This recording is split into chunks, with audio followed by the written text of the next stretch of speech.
When you're on a date, how can you build attraction? Well, one of the ways that you can build attraction and greater connection with someone is by knowing the things that people find unattractive, the things that actually repel people away, and make sure that you're at least not doing those things while you're bringing your best self to the interaction. So today I'm going to share with you 5 of the least attractive things that actually chase men away. Check it out.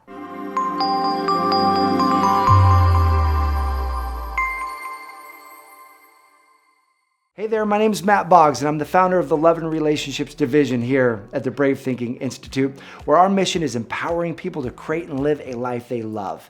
And that includes your love life. So if you like this video, I encourage you to click that little subscribe button, click that little bell, because every week we bring you videos to empower you in your love life. And today I'm talking about the least attractive things that people can do on a date. And this is usually a topic I try to avoid because I love to keep things positive, and yet it's a topic that can be useful because when we're dating is like a skill set. We're not born with knowing exactly how to behave on a date, and it's like saying, well, just be yourself and everything is going to be great. Well, when you're doing something new for the first time, you're learning a skill, you're going to learn golf, or you're going to shoot a basketball or do any kind of sport, it really actually helps to know what not to do, because if you know what not to do, it can steer you in the direction of having way better results later. Building connection, building attraction, building rapport with people. There's actually scientific things, human relatable things that the majority of us as human beings, we connect to, we relate to, we bond to. So when you know what not to do, it can really, really help steer you in the right direction. So the first thing not to do is gossip. And here's what's funny.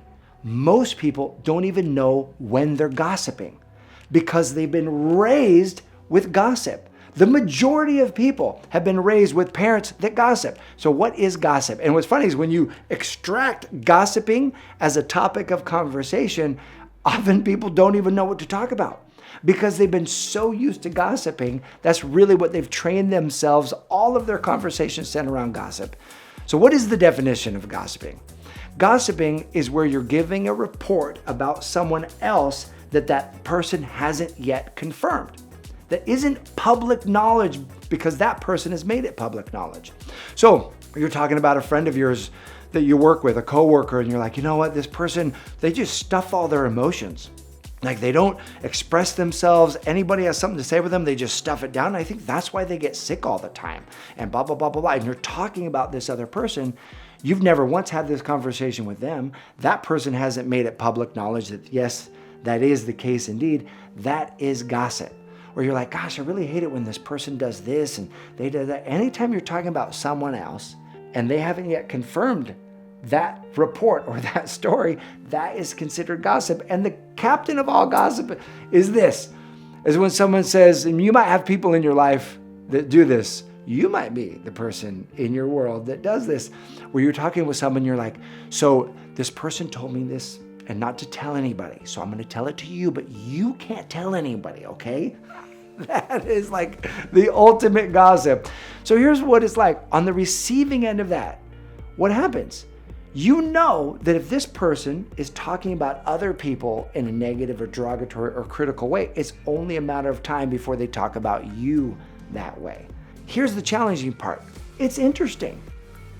It's interesting. That's why we have ETV. That's why we have all kinds of gossip channels, because people love to tune in. It is fascinating. It's interesting. So it can be an interesting conversation in the moment, but ultimately it repels because it's negative in nature. And eventually he's going to think, dang, I can't really trust this woman not to gossip about me when she's not with me. So do your best to avoid gossip and instead fuel the conversation with more empowering topics that uplift the both of you.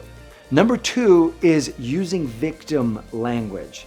Now, just saying that, you've probably been on a date. If you know the difference between being a victim and victim language versus claiming your power and owning your power, taking responsibility for your life, it's instantly obvious who's done their work in this area and who hasn't. You've probably been on dates with people who use victim language and you're like, oh my gosh, like I know that this person just hasn't done this level of work. And it's a complete turnoff. So victim language is simply where you blame circumstances for your experience. When you say things like, gosh, I hate my job because my boss makes it so unbearable. Now you're blaming your boss for your experience in your job. Now, I know that boss might be a total jerk. He might contribute to the toxic environment in your work, but why are you staying there in the first place? You have choice. You could leave. Or you say things like, gosh, I'd really love to insert whatever. I'd really love to exercise more. I'd really love to read more. I'd really love to meditate more. I'd really love to do whatever more, but I can't because. That's victim language. I can't because I'm so busy. I don't have time to meditate. I can't. I'm so busy. I don't have time to exercise. Or I'd really love to read more, but I'm so busy at work all the time. Victim language is where you blame circumstances and conditions for your own experience instead of taking responsibility. Victim language is like, gosh, every one of my exes were total narcissists. Anytime you're on a date and you're blaming your exes, you're blaming another circumstance, the man's thinking, wow, she either doesn't have a good picker, right? She isn't a good judge of character. Do I want a partner like that? So just notice in your own language, instead of using victim language, use empowered language. Talk about the things that you love that you've created in your life, the type of lifestyle that you've created that you really enjoy, the things that you're passionate about. Those types of things are expansive in nature. And when you talk about topics that are expansive in nature, it actually expands the energy field in him. And we gravitate towards people who feel expansive and help us feel expansive in their presence. So when you're on a date, avoid victim language and use empowering language instead. Now, the third least sexy thing that actually chase partners away is unable to contribute to conversations. Now, you might be laughing at this one saying, Matt, come on now, because you've been on dates where the guy didn't contribute, the guy wasn't any fun, and it didn't build attraction with you. Or maybe he monopolized the conversation, didn't even let you have a chance to insert yourself. I actually had a client once do a brilliant move, because a lot of times when guys are monopolizing the conversation, it's because they're nervous. And really, they're just trying to impress you because they like you.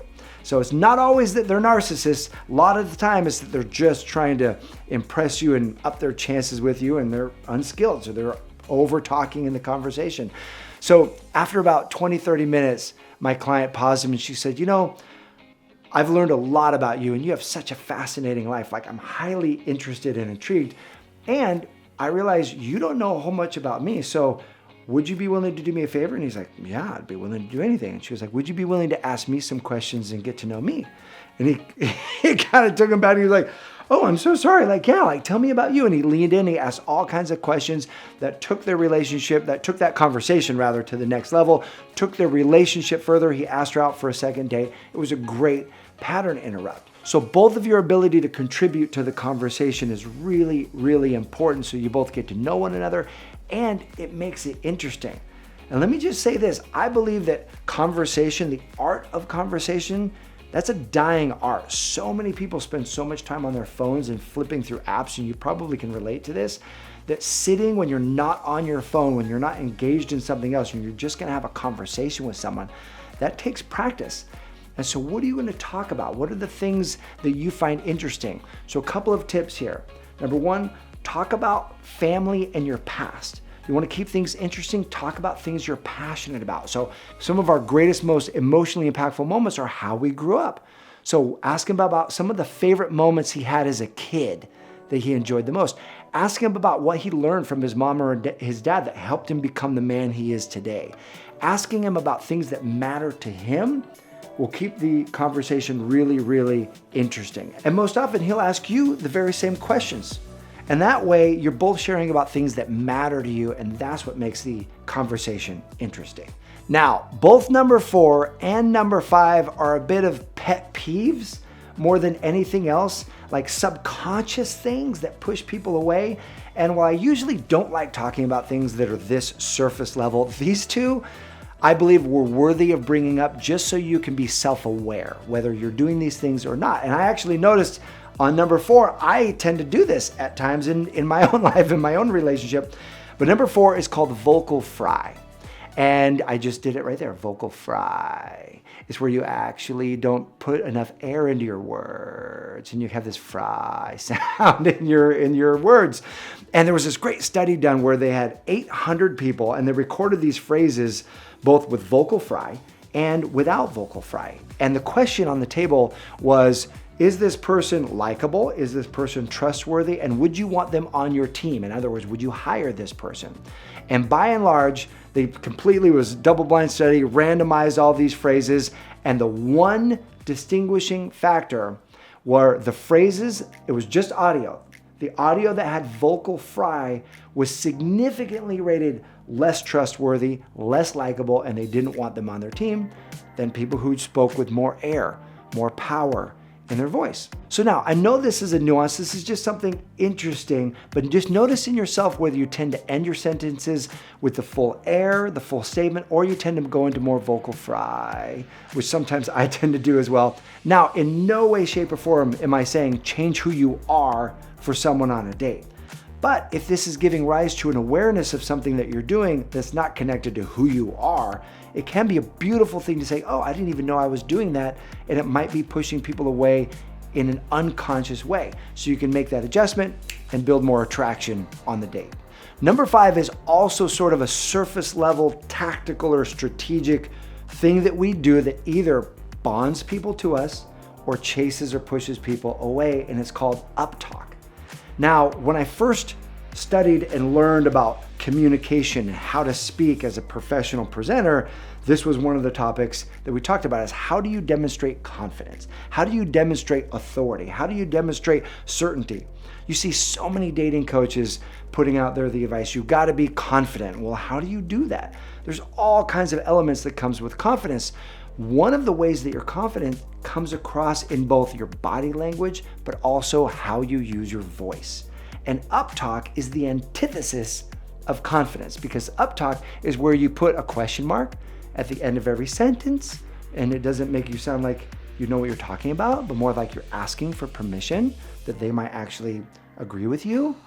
That's uptalk, where at the end of every sentence is you go up in nature. Let me give you a couple of examples of this. Check this out. It looks kind of big, but it's supposed to be, I got it in a size up so that it would be really slouchy. So over like a bright bikini top, that would be so cute. But not to say that I'm like flying through everything like easily, but I did definitely expect it to be like, I would be at the library from like morning to like night. So you notice in these examples, they're just subtle, aren't they? But if you, in your communication, are gonna end a sentence with what you believe or something that you stand for, or even something that you like, ending it on the down, when you get to a period at the end of your sentence, end it with a period, a down tone that will communicate confidence, and it's way more attractive. It's way more attractive? I'm not sure which one. Way more attractive. So there you have it. 5 things that are the least sexy things that you can do on a date. Tips for things that you might not be aware of that now are inside your awareness so that when you enter on that date, you can build the bond that you would love to create with your special person. So my question for you is, what are the things that you find men doing on a date that you don't find attractive? This is gonna be good. Go ahead and post those in the comment section below. I'm gonna love checking these out. The guys in my world are gonna know what should we avoid doing that you don't find attractive so they can build a stronger bond with you. Post those in the section below. I appreciate you. Thanks for watching, and I'll see you soon.